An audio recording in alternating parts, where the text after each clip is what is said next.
So we, again, to the request of the students that sent me this week, there was a very interesting request to discuss some issues about healing and the connection between Kabbalah and healing. And you know, it's amazing because in many different Eastern cultures there is, you know, a combination of, you know, spirituality and some sort of practice. Like, you know, yoga is like a practice, a physical practice, but there has a spiritual method behind it. So you have all different forms of yoga, you have different types of yoga, but there is a spiritual concept behind it. The amazing thing is that in Kabbalah, when we look at the physical sense, there is really, seems to be really nothing, there's no method, there is no physical practice to follow. But it's amazing to see that in different ways the technique that Kabbalah is using is way more advanced than in the level of the body. And I think we're going to be able to look into it a little bit today. You know, in general, we need, you know, when we speak about healing, we need to understand what healing is, you know, what it means. And I'm sure as students of Kabbalah, we immediately go to the place in which healing is light, right? It's somehow connecting with the energy of the light. But because we understand that healing is a connection with the light, when we come to the form of healing, you know, what's the way that is going to provide us with healing? Or who is going to provide you, be the channel to heal you? If it's a doctor, what does it mean to be a doctor? What does it mean to be a good doctor? You know, not only, you know, the one that can carry the message to you, and what is the method that one should use in order to heal himself. So, can you go to a doctor if what you want is the light? I mean, if you want the light, maybe you should go to your spiritual master. Maybe you should go to, you know, whoever your, you know, spiritual leader is, and, you know, you could be provided with healing if the idea is that illness is coming from a disconnect from the light. And in the same time, we need to ask if medications or any kind of medicine or anything of physical practice can be a tool to restore or to bring back health. Now, the interesting thing, and I just would like to mention that the Rav has an amazing, very condensed but very informative chapter in the book Taming Chaos, I believe, that speaks about the power of healing. And one of the things that the Rav is mentioning, that the Hebrew word bari is actually coming from an Aramaic word, which bari means well-being or healing or being healthy. It's coming from the Aramaic word that means vadai, which means certainty. Yeah, that's to your request. In any case, you know, what the Rav is explaining is that an illness or any physical issue is coming from somehow being disconnected from the concept of certainty. Now, it could be, and this is one of the things that we will have to understand, is that an illness could be a disconnection from the concept of certainty, or it can also provide me with an opportunity to test my certainty and to see where my consciousness is. So basically, an illness is a situation that serves me this way or another, with the opportunity to connect and to re-tap into certainty, because healing means vadai. Healing means certainty. So any kind of a sickness, and we can go from a cold to, God forbid, AIDS, has to do with a disconnect from the concept of certainty. Now, we basically realize already that healing is a result, right? If we look at a sickness is a cause, a healing is a result, right? It seems to us. But the truth is that in life, healing or being complete or being whole is a cause. It's a situation. The moment that that cause is somewhat affected or somewhat, you know, depleted, the result is going to be sickness. You understand? What happens to us in life is that we wait until we get sick, and God forbid, and then we get sick, and we go and get the right medication or go to a doctor, and then we get healed, right? And the healing becomes an effect. We know in Kabbalah that healing is always a cause. Is always a cause. And it could never change its state of being a cause. So when you go seek for healing because you have some sort of an ailment, some sort of a, lack, what you're looking for is not going to bring you the cause. It's going to be dealing with the effect. Is it clear?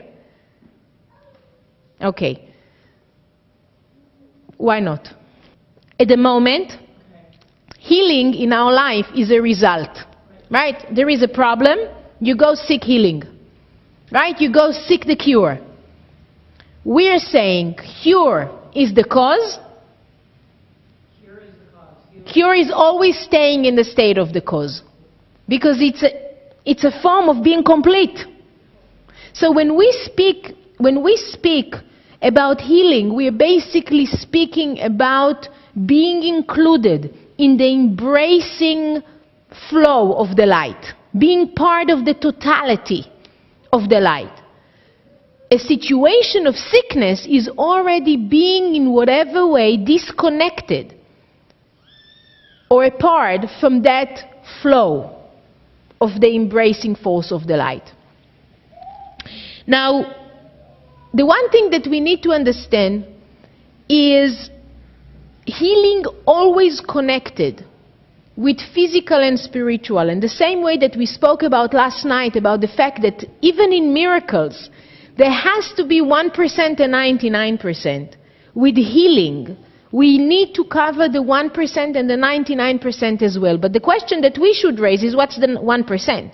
1% for many people is going to the doctor, right? 1% for many people is taking medication. But when we are in a spiritual realm, we need to understand that the 1% is where we know that happy people have a better chance to heal themselves. Positive thinking, and still it's 1%, it's not 99%. Positive people, yeah, you know how they say there is so many different saying, happy people don't get cancer, happy people, it's like, and not only that, but today they basically make studies on it all the time, and they show the direct correlation between your state and the state of your mind, the way that you think, being able to be positive or be happy or maintain a positive attitude will increase your immune system, and therefore will increase your possibility to heal. Now, one of the things that we need to know, and I just want to speak about it briefly, our body has different programs that are running in the same time. We have an immune system, we have a nervous system, we have a digestive system, we have systems upon system, and we have an emotional system, a mental system, right? All of those systems are operating in the same time, which means when somebody has a cut in his finger, God forbid, right? A small cut. There are few systems that need to operate in the same time. The immune system, the nervous system, right? The few systems that need push together.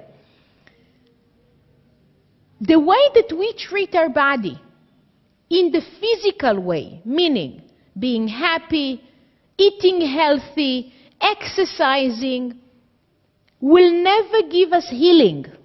What it will do is will take the strain.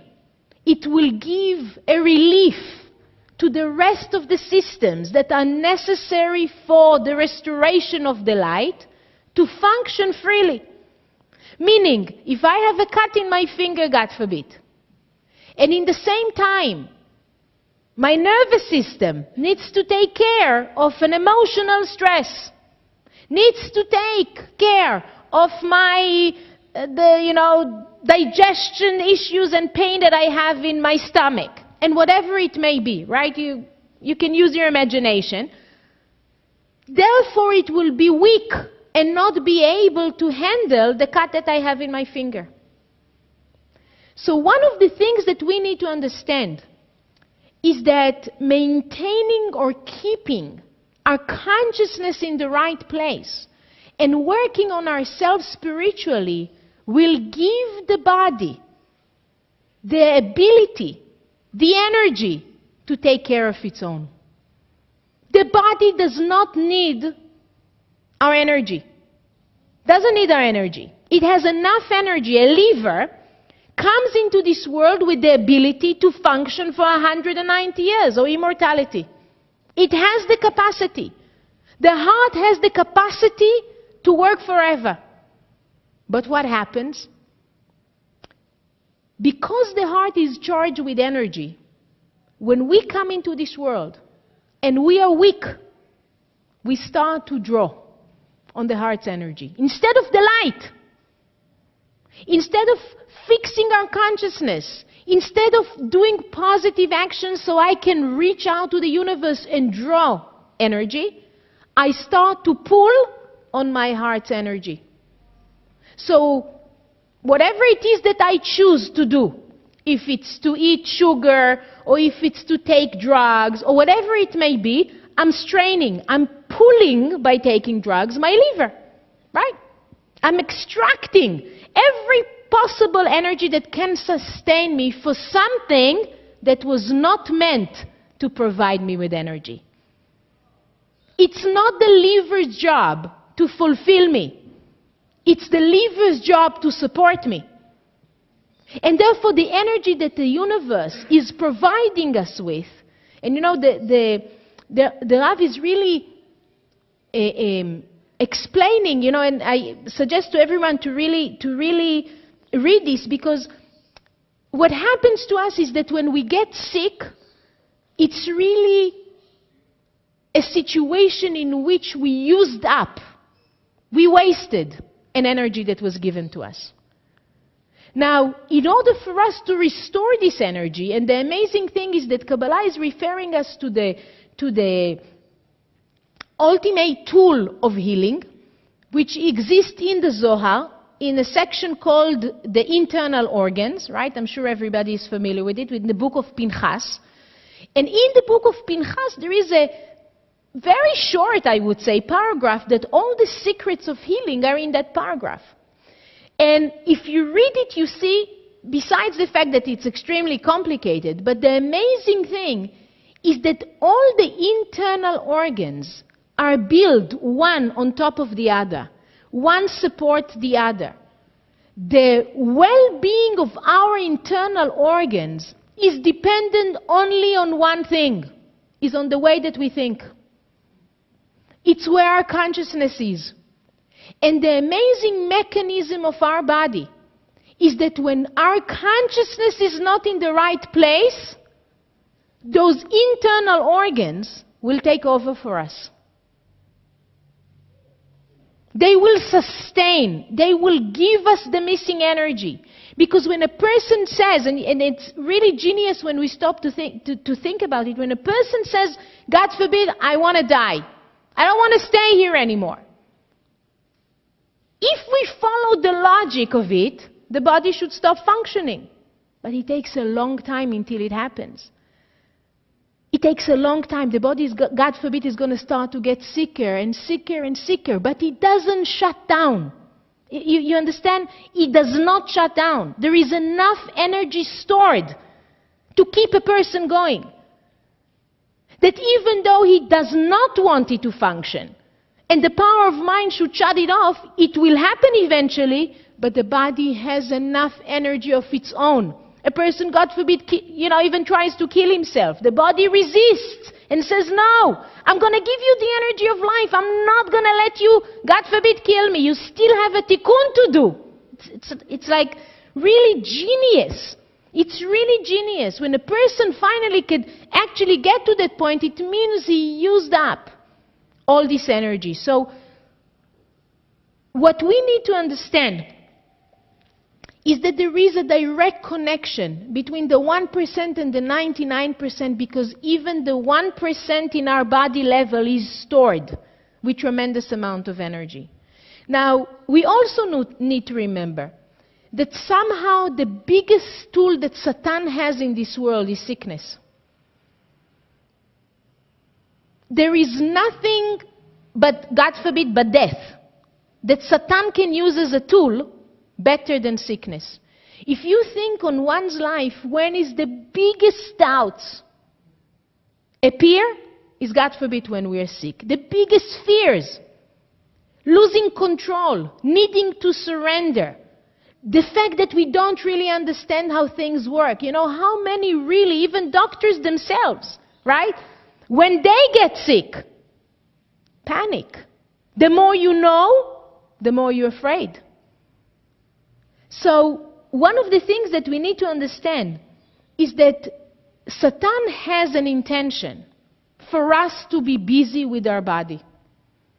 As long as we are busy with our body, Satan knows we're not going to receive any light. Now, in our understanding, even when we exercise and we eat well, and this is all our focus in life, right? There are some people that's all they do. They go from one thing to another, right? And they look for the best raw and the best organic and the best exercise, and they go to colonics, and they go to every day. It's like a whole schedule of what they're going to do with their body. It's the same thing exactly as being depressed and lying in bed. Right? Karen always says that size 0 and size 24 is the same problem. Because it's the same consciousness of body. That's what prevails. So the one thing that we need to understand is that when we are harmonious with the light, then the body should be left alone. The only thing we need to do is to maintain what we have. The body is an automatic pilot. The moment that we connect with the light, the moment that we really restore our connection with the light, meaning if you want to be busy with what you eat all day long, but the reason why you do it is because you want to restrict and you want to connect with the opportunity to be more conscious, and you want to share light through that, great. Be a chef and feed the whole world. There's no problem. Because your intention is to bring pleasure. Because your intention is to share. But if your intention is to be busy with the me, then even though you will eat well and you play tennis 6 hours a day, you are depleting, you're taking away from the energy of the body, because Satan's intention is for us to be stuck with the body. So now, there is something also that we need to remember, is many times illness is a result of a lack of desire to deal with spiritual issues. An illness, a sickness, is a result of lack of desire to deal with spiritual issues. And you know, I can recall many times in my life in which I got, depressing news for whatever reason, and the next day I had a cold. Or the next day I had a cough, or the next day, God forbid, and in an amazing way, I think also a positive experience can shake the body. Meaning, I heard about plenty of people that went into a mikveh for the first time, and if they went in well, they came out with 104 fever. Something went wrong, because there is such a big injection, and there is such a shock and a battle with Satan, that there is an effect on the body. The body is rebelling. What do you mean you're going to give me so much light? Satan is saying, what do you mean you're pushing me away? I'm going to give you a fight. I'm going to fight with you on that. So we need to understand that as long as we have the body, there is a relationship of it's like a mirror for us to see where we are. It's a mirror for us to know where our consciousness is. It's an ability for us to detect what is it that I need to change. Where is my weakness? And shortly we're going to go into different examples of different parts of the body. Now, one more thing that I would like to mention is that the Zohar is telling us that 99% of people who die before their time is because of evil eye. Now, what does it mean from evil eye? It means that, and I don't think we are at the point that we need to explain or to discuss the ability for us to transfer energy from one individual to another.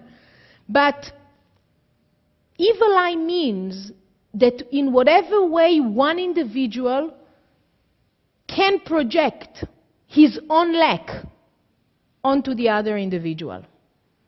Meaning jealousy, competition, fear can carry evil eye. Meaning when you look at another individual and for whatever reason you are in a place of a lack, you then impose your lack on them. And the more light they have, the more it's going to be of an issue. But the one thing that we need to know is that in order for you, God forbid, to be affected by it, you need to be vulnerable. So even if we speak of the fact that the Zohar is saying that 99% is the cause of it, is evil eye, it's still an opportunity for us. You know, it's like many times I see people who say, oh, you know, it happened to me because of evil eye. And they, you know, dismiss the situation. Still, the question that one needs to ask is, why was I vulnerable to evil eye? Why could somebody take? Why I couldn't give? You understand? Evil eye is a situation in which someone is taking your energy without your permission. If you're constantly in a place in which you are giving the permission to take, then it's not evil eye. If you're constantly in a place that if you want, please have it, it's all yours, and the more you take, the more is going to be replenished, there's going to be perpetuity, then there's not going to be evil eye. Yes, please. One of the things that we teach in Kabbalah, and this is why reincarnation is part of it, is that a person receives a certain amount of energy, lifetime, and opportunity to correct himself. Not everyone is fulfilling their correction. Many people come here and waste their time. They hang out. They don't change. They don't really share. They don't really use their potential. So there is many possibilities in which the energy that you receive, you run through it very fast. So when we say that somebody dies before the time, means that the potential of their ability to accomplish a correction was not used. That's what it means. It's not, you know, once a person lives, he continues on his journey. But lives before his time means that the potential energy that he could use was used very fast. It's the same way that when a person will take drugs every day, and his liver was meant to exist for 40 years or 100 years. But if you're going to abuse that liver, it's not going to last. So, did the liver die before its time? Yes. The liver actually had the energy to last for 100 years. But if you used up all the energy, it's before its time. So the concept of the evil eye, from my understanding, is either you would be jealous of someone else or they would be jealous of you. So if you're saying that if you're the person who's, let's say, the object of someone being jealous of you, if you're giving and you don't care, and when you say of the light, is that what you're saying? Oh, take whatever you want from me, then you won't be affected. Is that what you're saying? Is that accurate? Yeah, because if you could become a channel of light and constantly share, there's no problem.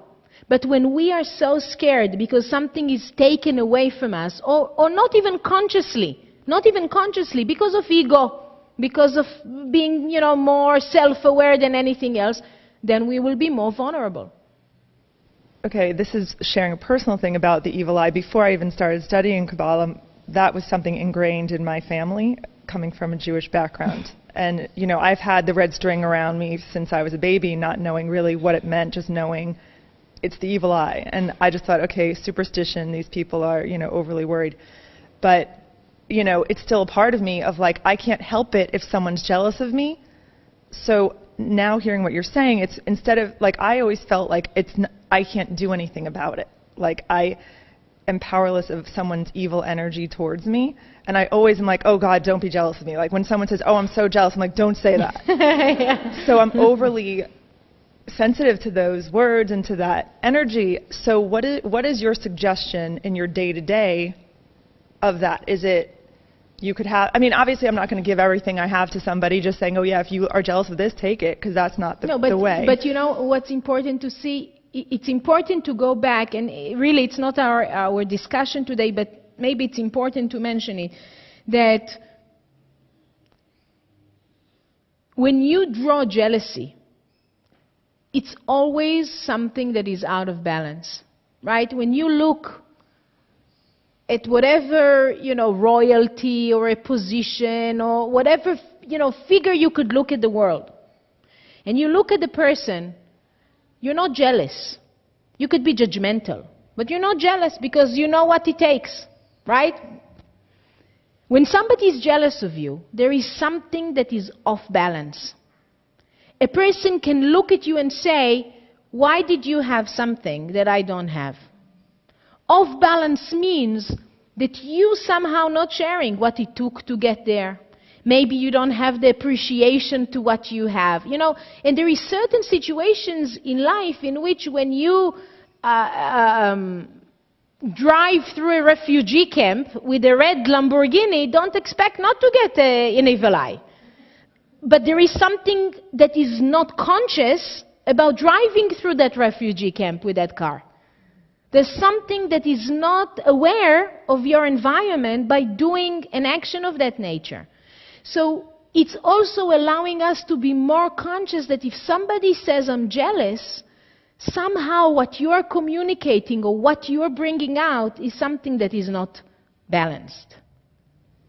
I would say a specific case, there is a friend I've had for a long time who uses that all the time. And I recently visited, she lives in New York, and she said again, I'm so jealous of this or I'm so jealous of that. And I tried to share Kabbalah with her and explain to her, maybe you should take a class and just learn about it. Because, oh, I'm so jealous, you seem so calm.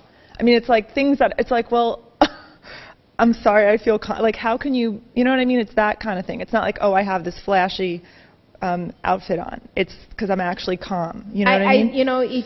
It's maybe too specific, for us to deal with, but the only thing that I would recommend to look is where the imbalance is in this relationship. I promise you that the problem is not the jealousy. There is some sort of imbalance. There is some sort of a give and take that is not in the right place. And that's drawing the jealousy. And not every jealousy is evil eye. There is jealousy that is positive jealousy, that it creates an opportunity for people to grow and develop. Not every jealousy is evil eye. Okay, now please. If I understood correctly, when we come to this world, we have like layers of energy, the energy that is within our body and in our organs that is going to sustain itself almost on an automatic pilot. But then part of the game is we're protecting our consciousness and the energy that's there coming from the cosmos by being in the right place. So there will be continuity, meaning we could almost say that the liver, and I'm just going to give like a Disney description, okay? The liver is connected to a cosmic bigger liver that is continuously feeding the liver, right? There is like an energy store that continuously feeding the organs of the body. Consciously, we do nothing. What's to us in the heart? What's to us in the pancreas? Do you know what's happening in the pancreas? What do we know about the pancreas? And not only that, you could be the most knowledgeable doctor, but you don't have a clue what's happening in your own pancreas. And medicine is not advanced enough to tell you what's happening in your own pancreas and the relationship between your pancreas and your liver. You don't really know. You need to go through extensive tests to know that. Yet, it's functioning. So in a conscious level, there is no connection between us and the pancreas. The only connection is that if we keep the flow of light, then the cosmic pancreas is taking care of our pancreas. The only thing that we need to focus on is the sustainability. It's the flawless, right? It's the consciousness of connecting with the constant flow of light, perpetuity. Just bring it in. No need on a conscious level to focus on those organs. Is it clear? Okay. Last question.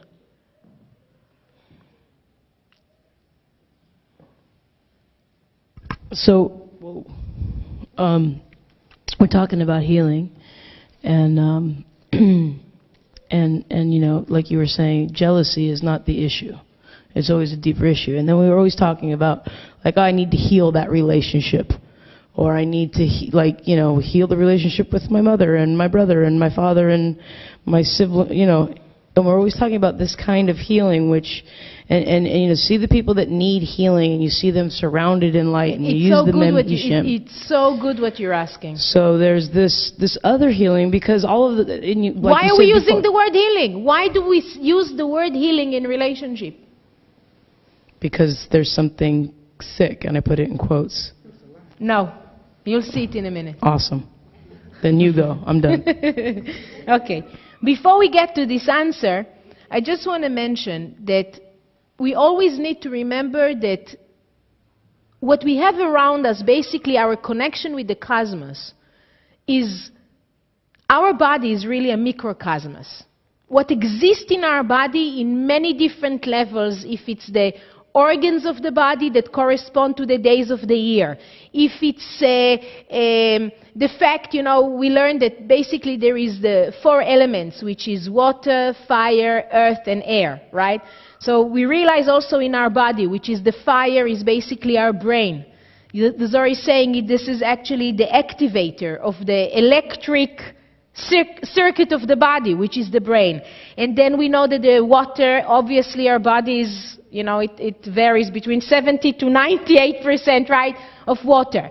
And then we know that earth is basically the kidneys, the liver, everything that has to do with, you know, the wastes in the body, which represents the earth. And the air, of course, is the lungs and all the system that is connected to the lungs. So we can see in so many different ways that our body is basically a vehicle, a microcosmos, so we can relate and we can connect with the cosmos.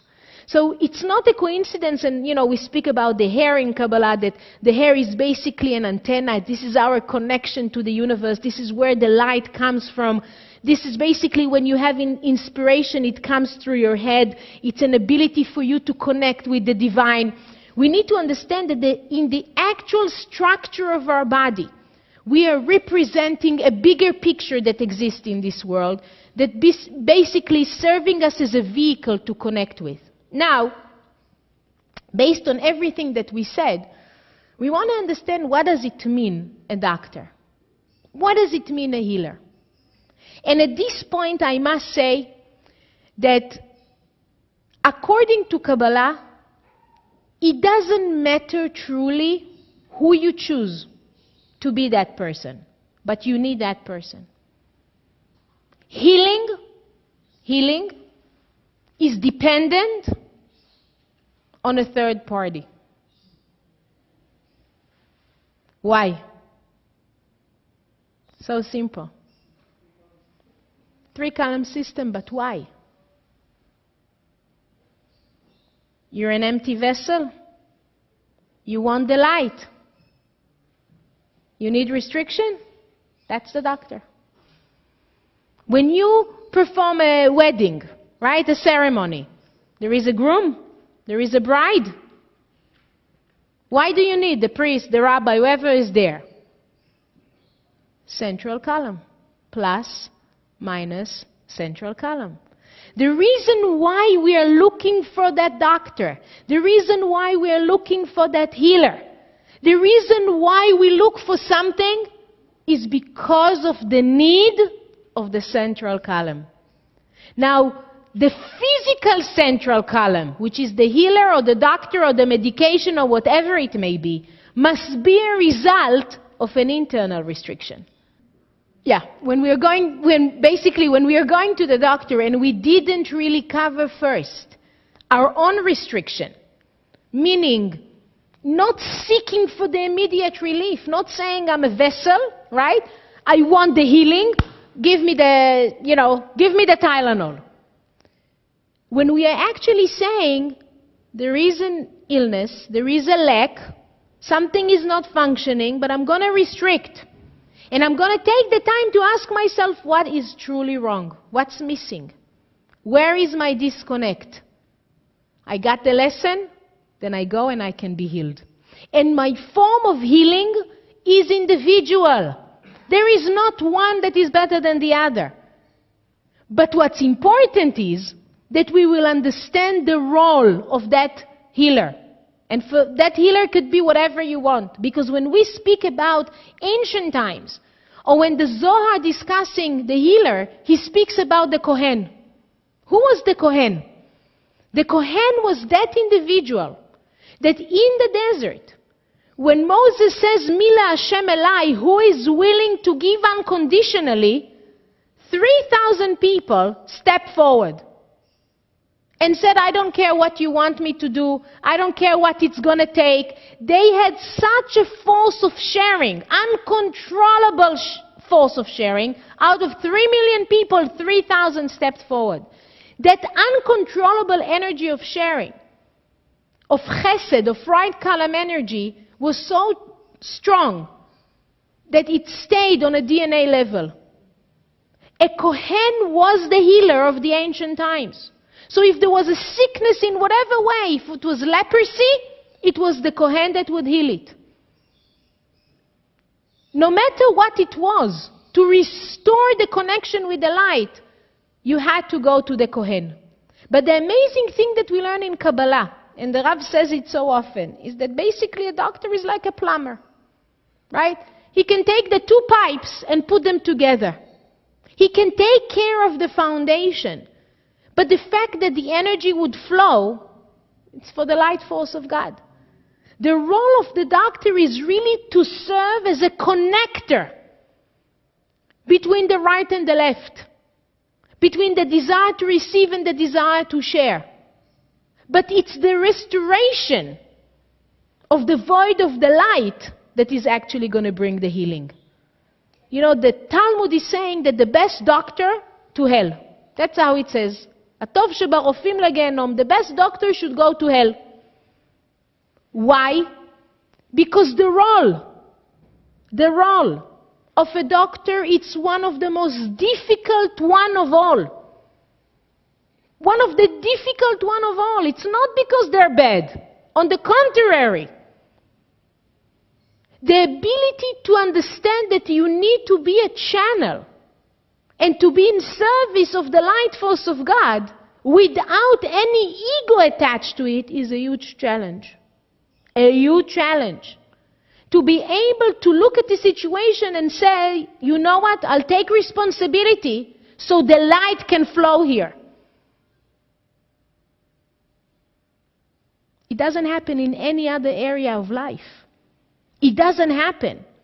You know, when God forbid a person goes on and under and goes to a surgery, he actually relays on a surgeon to restore life into him.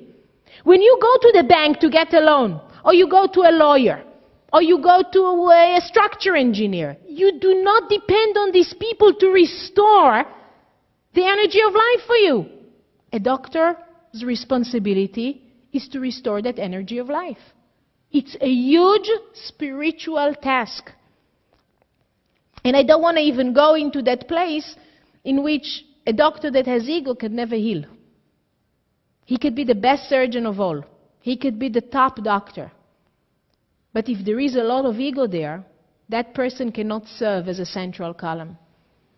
So many times, the consciousness, you know, it's like in Chinese medicine that, you know, the doctor is being paid only when the patients are well. When they're sick, the doctor would start to look at himself as the cause for the sickness. So we need to know that the consciousness around healing and the role of the doctor is to restore that. So now, when you're asking the question, why is it that we use in relationship the same concept, we need healing? Because most of the issues that when you go back to your childhood and there is two people that have a conflict, it's very difficult to restore the conflict without a central column. If it's internal central column, it's a change. Meaning seeing what I needed to change, committing to what the gifts were in my life and for whatever issue it was. And then many times the ability to put together and restore it is with the third individual. Somehow to bring in that central column.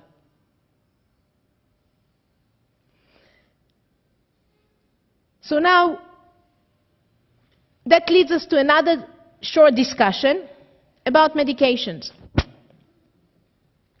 Yes or no to medications? Is it something that is, let's say, whatever deficiency one might have, let's say it's on a mental level. And you know that you take one pill and you feel so much better and you can function, right? The Torah says that there is 11 herbs, and refers to the 11 herbs often, that they are the ultimate medicine to all elements and all diseases, and carry the cure for all forms of sickness. Unfortunately, we don't know what they all are. But we can already understand that, and basically all the healing that we have today is based on the world of herbs. Yes, I think aspirin is white willow, the traits of garlic and of onion, there's so many different, I think there is how is it called, valerian, that it's actually like a herb, that Valium, right, that is produced from valerian, right? That's another herb. So we already know that all the medications that we have today are based on herbs. But the amazing thing that the Torah is sharing with us and the Zohar is discussing is the fact that only 11 herbs are necessary to cure all forms of diseases. It teaches us what? That truly, it's all the same. That when we look at a disease that individuals have, and whoever knows a little bit of homeopathy, you know that many times the same medicine that you will take to cure an earache, you will take for a stomachache. And you say to yourself, what's the connection? I just took it for something else. And when you have some sort of a sickness, there is a whole method of homeopathy that actually tells you, you don't take it for the earache and you don't take it for the stomach, you take it for you. Right? There is one herb that I know is my herb, that whenever I don't feel well, taking that, medicine, taking that herb can heal every fragmentation, right? Any disconnect that I have from the light. Why? Because when I look at the issue, it's already a result of fragmentation. It's already a result. And therefore, in order for me to heal, I can't look at the result. I can't look only at the earache. I need to look at the cause of it. And the cause of the earache is very similar to the cause of the stomachache. And I'm just giving it as an example. So what's important for us to understand is that it doesn't matter what medication I take. And we all should, live and be well, but if we need to take medications, for sure we all need to take those medications. But the consciousness behind taking them is what's necessary for our healing. Are we taking this medication because it gives me a break from me? Or because it gives me an opportunity to connect with me? Or it's giving me an opportunity to restore my connection with the light, so I can fulfill and do my correction better? So the basic point for us to know is that if there is 11 herbs only that can heal all forms of diseases, then we must remember that whatever it is that is going on is very, very basic. It's not complicated. Many times you go to medicine and the only thing that you go out of it is blind, because nobody knows anything. But where it's coming from, I don't know. But why does it happen? We don't know. So we need to know that in a spiritual sense, there aren't too many reasons. In the overall, it's my disconnect from the light.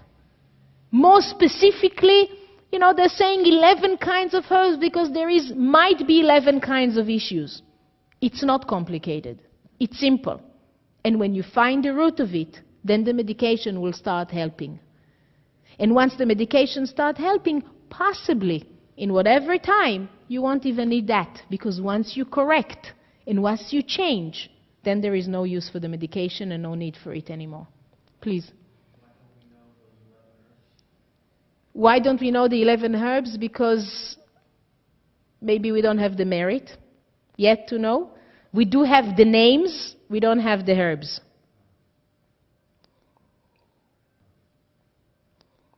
Okay. Now, I just want to mention briefly, because there are so many different questions about healing, and I actually received 2 separate emails requesting to discuss this issue. And in one of the emails, the question was about transplants of organs. And, I know we teach this concept in the reincarnation course, but what's important for us to know is that if we realize that it's all, and our body is carrying a consciousness,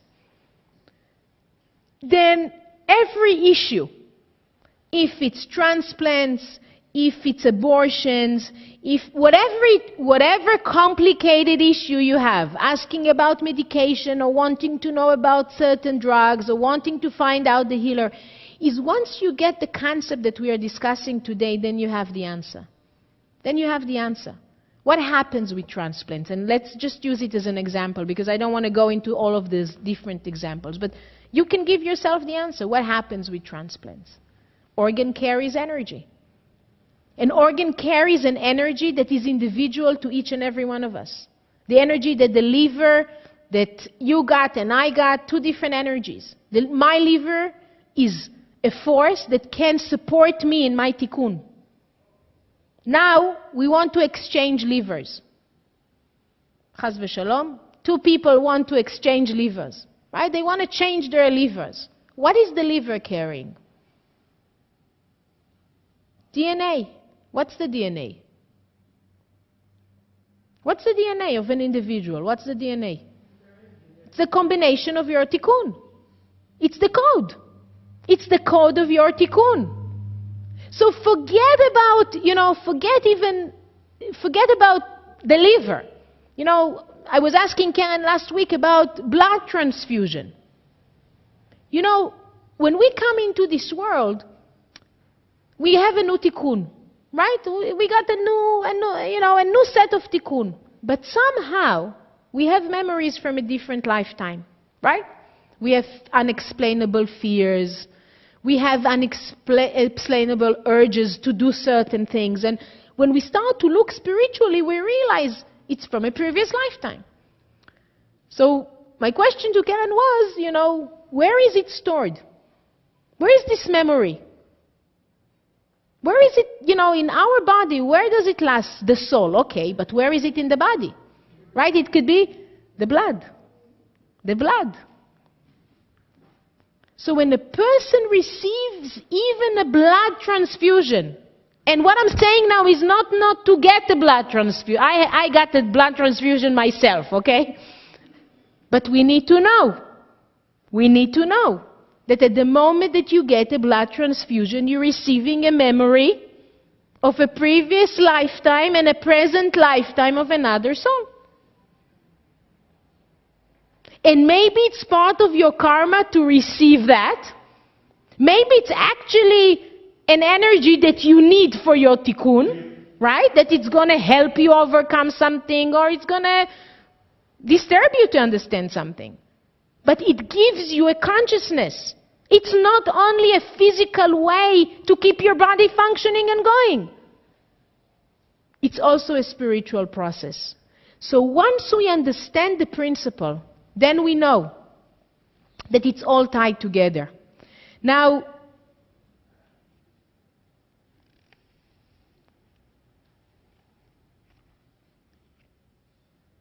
we also know that there is different levels and different understanding to different, parts of our body. Meaning, each and every organ connects us with a different tikkun. And I wish I could sit here today and really discuss each and every organ of the body. But we do know that the body is divided into 3 parts: the head, the body, and what we call the feet. Anything that has to do with the feet needs to do with Malchut, with the world of physicality, with the way we exchange in a physical sense with another human being. The body is representing, all the internal organ is representing our inner spiritual and mental process. So this is why our liver is connected to, to anger, that the kidneys are connected to fear, that the lungs, represent, our ability to let go, and so forth. And the head is connected with our relationship with the light, connected with our ego, and connected with us connecting with the divine, connecting with our potential, fulfilling the reason why we are here. So God forbid, if, head injuries have to do with ego, but I have to say, in the same time, bones, right? When somebody has, a broken or a fracture of a bone, it has to do with the ego as well. It's the lack of desire to bend, okay? So what I'm saying here is a general idea of understanding that anything that has to do with the head, anything that has to do even with some sort of a mental disorder, some sort of, a medication because of a chemical imbalance that one has to take, has to do not with an internal process. This is one of the biggest mistakes of medicine, because it goes into a place of saying it's your emotions. So if you take a medication for whatever chemical imbalance or whatever mental issue, it goes together with therapy. Right? You understand what I'm saying? Yes? It's like you take the medication and you go to therapy and you feel so much better. You don't. You're going to stay on this medication for the rest of your life. That's the truth that you and me know. The issue truly is that when you have some sort of a problem in the head, in the wiring, in whatever mental issue you have, it's not internal. What your parents did to you, what happened to you, your fears, your anxiety, it's not that. It's your relationship with the light. That medication needs to go with a spiritual master. That medication needs to go with some spiritual practice. Then you're going to be all right. Because everything that has to do with the head has to do with your connection with the universe. Now, we also know, and it says that you can't teach in front of your teacher, but I will do anyhow, that it's connected, we know that the different signs also carry information about the organs of the body, meaning that each and every sign and every person that is born in a certain sign has a correction, has a weakness in a certain organ of the body. And I think we're going to go quickly and we run through this? Yeah? Okay, so the first one is Aries, which is connected with the head. Tamar, if I'm saying something wrong, please correct me. Taurus, that is connected with the throat. Gemini, that is connected with the chest and the lungs. Cancer, that has to do with the stomach. Maybe we should do a pop quiz. Who is a Leo? The heart. Virgo, that is basically the intestines and the nervous system. Libra, which is the kidneys. And it's amazing, because if you think of this, let's even take Leo, right? That we say it's the heart. And the Zohar is saying that the heart is like the pump of desire, right? Who wants more than a Leo, right? They want, right, like Napoleon. He wants every Frenchman to be happy. Who thinks this way? Who thinks this way, right? Does the President of the United States think, I want every American to be happy? Nobody thinks this way.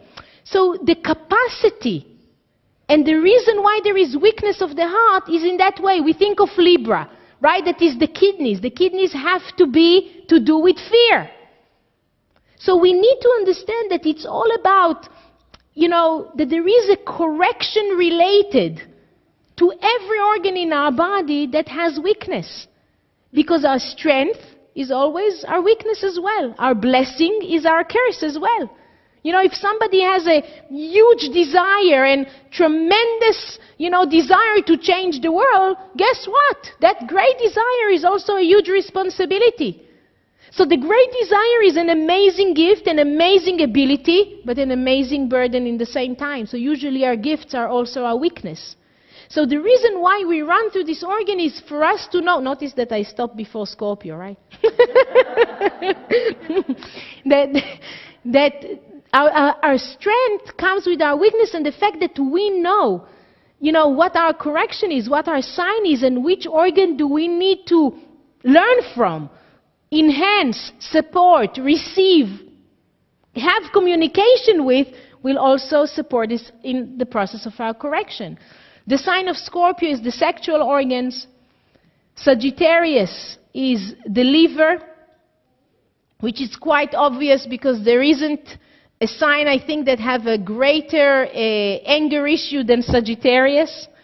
It's also the thighs and the spine.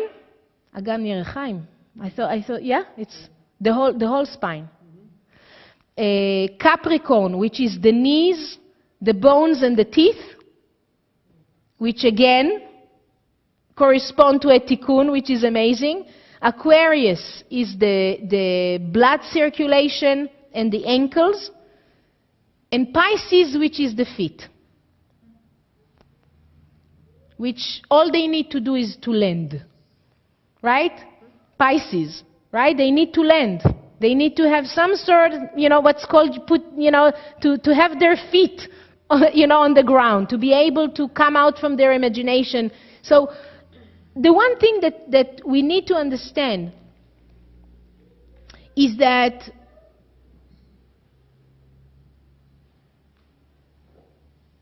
even though the information that we have, basically, is it possible does it mean that every person who is a Leo will have a problem with his heart? No, it's not about an issue. It's not about a problem. It's about a connection. It's about understanding that your body is carrying an energy force that you need in order to do and fulfill your tikkun. Use that organ. This is the organ that is charged with more energy than any other organ in the body. This is the organ that you need to protect more than any other organ of the body. There is a relationship there. And out of that relationship, you will also connect with your tikkun. Please. As a tool to connect with the light. I'm a Scorpio too, so I don't want to say too much about this one. I'll tell you privately. No, but it's really, it has to do, with the sexual organs, and the ability really, what it controls is passion. And we know that the correction of Scorpio is in their, highs and lows. If there is no passion, they are not into it. If they have passion, it's uncontrollable. So there is a consciousness that need to be added. There is a formula that need to be added so there will be more balance. It's all about balance. Whatever is controlled by passion and not by consciousness is destructive for a Scorpio. Okay, I don't believe we can finish today. I think we're going to have part 2 next week. Thank you.